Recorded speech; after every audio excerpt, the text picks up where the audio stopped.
আমি যে স্নিকার পড়তাম এটা 15,000 থেকে 20,000 টাকা দাম হইতো। এটা আসলে ওই আর্নিং আর এটা কিছুই না। প্রথমত হচ্ছে 1,70,000 টাকার মতো বেতন ভাতা দিয়ে সহ বিভিন্ন কিছু মিলে মিটিং ফি আছে।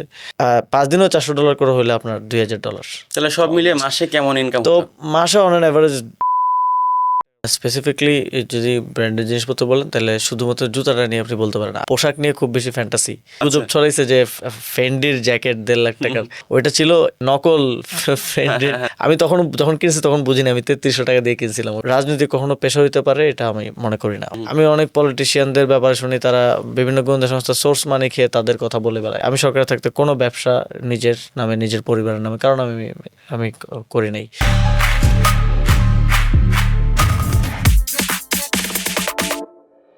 আপনি যখন উপদেষ্টা ছিলেন আপনাদের তো বেতন আনুমানিক 1,05,000 টাকা ছিল, মানে এটা ঢুকতো বেতন ভাতা সহ 1,65,000 এবং সব মিলিয়ে তো প্রায় অ্যারাউন্ড 2 লাখের কাছাকাছি। হ্যাঁ, 1,70,000 মতো।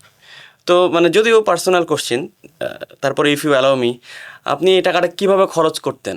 মানে জমাতেন নাকি কি করতেন? কারণ একসঙ্গে এত টাকা না, প্রথমত হচ্ছে 1,70,000 টাকার মতো বেতন ভাতা দিয়ে সহ বিভিন্ন কিছু মিলে, এবং শুধু এটা না, এর বাইরে বিভিন্ন মিটিং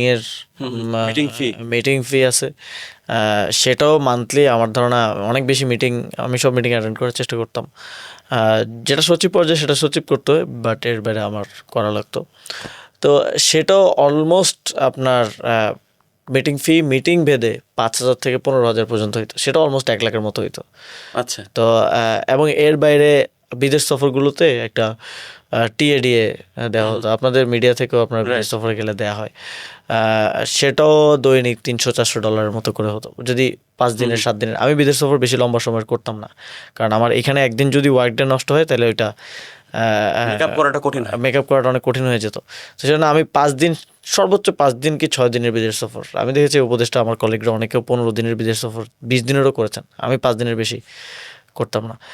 তারপরও 5 দিনেও $400 করে হলে আপনার $2,000। তাহলে সব মিলিয়ে মাসে কেমন ইনকাম? তো মাসে অন অ্যান অ্যাভারেজ 2.5 থেকে 3 লাখ টাকার মতো ইনকাম থাকতোই। এবং মোস্টলি ওটা একটা ব্যাংক অ্যাকাউন্টের মাধ্যমে এসছে। সেটা আমি পরবর্তীতে অবশ্য আমার ব্যাংক অ্যাকাউন্ট ইনফরমেশন দিয়েছি, এবং সেখানে জমা হতো। খরচটা খুব কম হতো, আসলে কম হতো কারণ হচ্ছে আমি সরকারি গাড়িতে চড়তেছি, সরকারি বাসভবনে থাকতেছি, জাস্ট বাজার খরচ আর হচ্ছে পার্সোনাল এক্সপেন্সেস এইটা।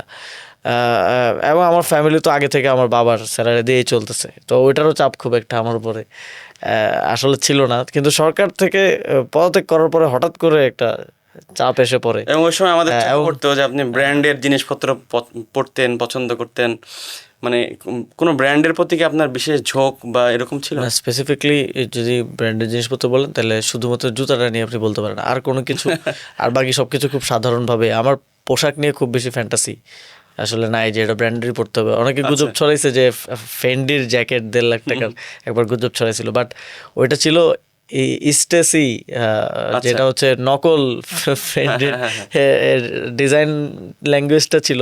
আমি যখন কিনছি তখন বুঝিনি আমি 3300 টাকা দিয়ে কিনছিলাম, ওইটাকে 1.5 লাখ টাকার বানায় দেওয়া হয়েছিল। ওইটা আমি এখনও পরিচিত।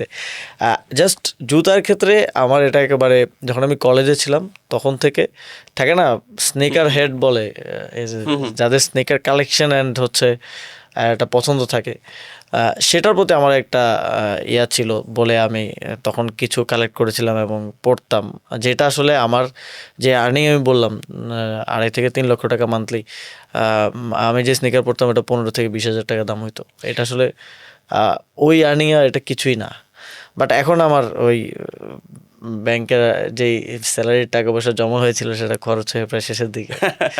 তো আপনি উপদেষ্টা পদ থেকে পদত্যাগের পর আপনি তো চাকরি খুঁজছিলেন, এরকম একটি বক্তব্য আমরা শুনেছি। তো এখনো কি চাকরি খুঁজছেন, না ব্যবসা করছেন, না কিভাবে? আমি যখন আমি ওই চাকরি খোঁজার বিষয়টা বলি, তারপরে আমার এক সিনিয়র বড় ভাই আমাদের বিশ্ববিদ্যালয়েরই, তিনি আমাকে গোপনীয়তা রক্ষার শর্তে ওনার ব্যবসায়িক প্রতিষ্ঠানে কনসালটেন্সি করার জন্য বলেছেন। কনসালটেন্সি বলতে আসলে কাজ খুবই কম করি, বাট উনি স্যালারিটা দেন।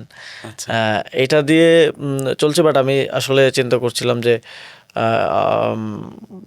এমন কিছু করা উচিত যেটা আসলে আমার পোর্টফোলিও এবং এক্সপিরিয়েন্সও অ্যাড হবে, এবং লং টার্মের জন্য, এবং কোনো বিজনেসের কথা ভাবছেন কি? পাবলিকলিও আসলে শো করা যাবে। কারণ বাংলাদেশে যেটা সমস্যা সেটা হচ্ছে উনি ওই শর্তটা কেন দিয়েছেন, কারণ কেউ যদি জানে যে ওনার এখানে আমি জব করতেছি, ওনার বিজনেস এম্পার্টের একটা সম্ভাবনা আছে, ওনার বিজনেসের উপরে আক্রমণ, ওনার উপরে আক্রমণ হওয়ার সম্ভাবনা আছে। তো এই কারণে একটু মুশকিল। বাট আমি মনে করি না যে কোনো রাজনীতি কখনো পেশা হইতে পারে, এটা আমি মনে করি না। অবশ্যই অল্টারনেটিভ পেশা থাকা উচিত। যখন আপনি হয়তো সরকারে থাকবেন, এমপি মন্ত্রী থাকবেন, তখন তো আপনি স্যালারি পাচ্ছেন, এবং তখন আপনি ওই শর্তেই যাচ্ছেন যে আপনি অন্য কোনো পেশায় জড়িত থাকবেন না। Right, right. কিন্তু যখন আপনি পলিটিক্স করতেছেন পিওরলি, আপনি এমপিও না, মন্ত্রীও না, কিছু না, তখন পলিটিক্সটা যদি আপনার পেশা হয়, তখন আপনার আসলে ট্রুলি পলিটিক্স করাটা সম্ভব হবে না। তখন আপনার হয়তো এর এজেন্ডা বাস্তবায়ন করতে হবে, ওর এজেন্ডা। আমি অনেক পলিটিশিয়ানদের ব্যাপারে শুনি, তারা বিভিন্ন গোয়েন্দা সংস্থা সোর্স মানি খেয়ে তাদের কথা বলে বেড়ায় টকশোতে, এইখানে ওইখানে। তো আপনার এগুলোতে ঢুকে যেতে হবে। তো ওই জায়গা থেকে আমি মনে করি যে প্রত্যেক পলিটিশিয়ানেরই একটা তার ক্যারিয়ার এবং তার